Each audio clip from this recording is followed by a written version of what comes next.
we go. 10, 9, 8, 7. RS-25 engines lit. 4, 3, 2, 1. Booster ignition. And liftoff. The crew of Artemis II now bound for the moon. Humanity's next great voyage begins. I don't know. If you were like me, I gathered my kids, my family, was talking about it with friends. It was such a moment of unity, not just for our country, but for the world yesterday. 4 astronauts traveling around the moon on this 10-day mission before returning to Earth. This was an amazing sight yesterday, launching just before sunset in this mission that marks a major leap forward for human spaceflight. All eyes, of course, watching this historic launch from the Kennedy Space Center in Florida yesterday, and now our eyes are stretched to the skies constantly and chronically, trying to think about what are they doing right now. Let's bring in former NASA astronaut and former commander of the International Space Station and the author of this great book that's coming out, Dinner with an Astronaut, Leroy Chiao. Leroy, it's due out in June, is that right? That's correct. Yeah, about mid-June. We'll be looking for it. What a moment, what a day, what an opportunity here. These astronauts are hard at work already, and my understanding is that the first few hours of liftoff, right after liftoff, it was critical for them. We're looking live at NASA TV right now. It's a visualization for where they are, what they're doing right now, or at least their placement in their orbit there. They went through a pair of burns yesterday, Leroy, to place the spacecraft in high elliptical orbit. And my understanding is they'll go through one more burn in the next 24 hours. Is that correct? That's correct. And so they'll be doing what's called the translunar injection burn, and they will be headed towards the moon. So basically, they've got to check the spacecraft out, make sure that everything's working well before they do that.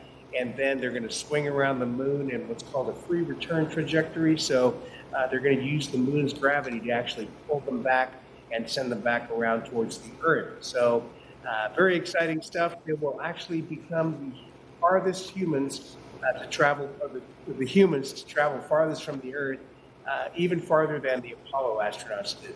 You said it would use, did you say the moon's trajectory to pull them back to Earth? And my understanding in reading up on some of the coverage is that is not an easy task. Is that correct? That it's quite difficult to do. Yes, they'll use the moon's gravity to kind of pull them around. That is, the trajectory is designed such that the moon's gravity will slingshot them back around towards the Earth. It's basically what Apollo 13 did when they had the damage to the service module on Apollo 13. They were on what's called a free return trajectory, same kind of deal, and they swung around the moon and were able to come back to Earth and be saved. And so this, all the Apollos basically were in that kind of trajectory. They'd have to do another burn if they wanted to circularize and orbit the moon, which of course most of those missions did, so that they could go ahead and land. But this mission, of course, is not landing. The main purpose is to check out the spacecraft. They're going to be the farthest away that any humans have ever been from the Earth. They got to exercise the thermal control system, the life support system, the communication system, all of those things, and make sure the spacecraft is set up and is going to work well on future missions.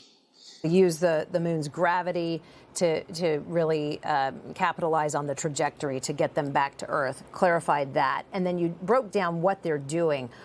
NASA engineers, scientists, planners, what are you most curious about? Obviously, they're doing all these test runs of their suits and all the systems on board to bring back that data and say, how did it respond? How did our spacecraft respond? How did the humans experience? What was the human experience like? But what are you most curious about? Right. Well, I would say the most critical part of this mission is to see how the heat shield performs, because 3.5 years ago we launched Artemis I with no humans on board. It did a similar mission to what they're doing on this one, but with no people on board. And when they recovered the spacecraft, engineers were pretty stunned to see the extent of damage to the heat shield. You know, when you come back from low Earth orbit, you're traveling at about 17,500 miles an hour. When you come back from the moon, you're traveling at about 25,000 miles per hour. And so the heat shield has to take a lot more, it has to take out a lot more energy and gets a lot more thermal load on it. So Engineers have had 3.5 years to get their arms around the problem. They designed a new trajectory coming in to minimize the heating. So we'll see how that all works out. I should point out that even if there had been a crew on board Artemis I, they would have survived. But of course, NASA, we like to have a little more margin. Thank you for clarifying that, because my journalist brain was about to ask you, how confident are you that this heat shield will hold up? So good to know. I am curious, did the damage to the heat shield happen on re-entry? Yes, that's exactly right. So, they changed the way that they did the heat shield from the Apollo days. And in so doing, they didn't anticipate certain problems.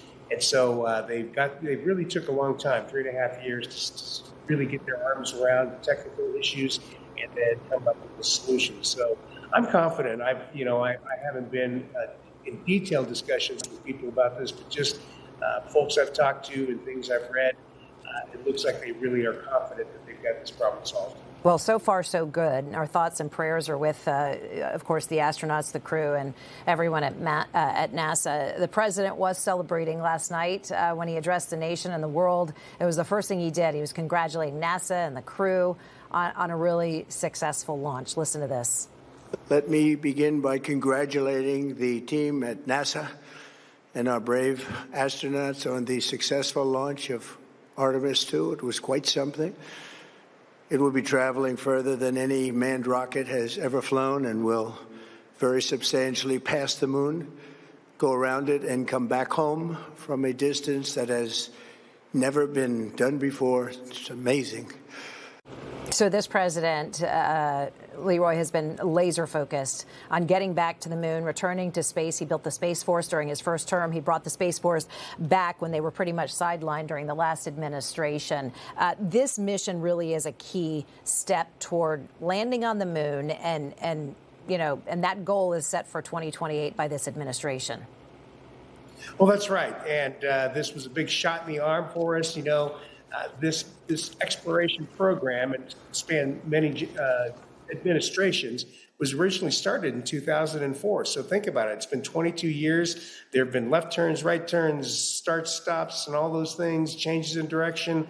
And finally, we've got astronauts in space on this exploration program, on the new vehicle, on the new rocket.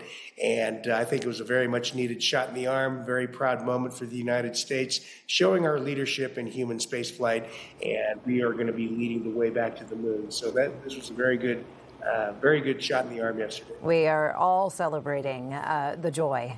Former NASA astronaut and former commander of the International Space Station and author of Dinner with an Astronaut, Leroy Chiao. Your book comes out in June. We'll be looking for it, sir. Thanks so much for your time, as always. Thank you. Been a pleasure. Information. Truth is freedom. Is Newsmax. It's real news for real people.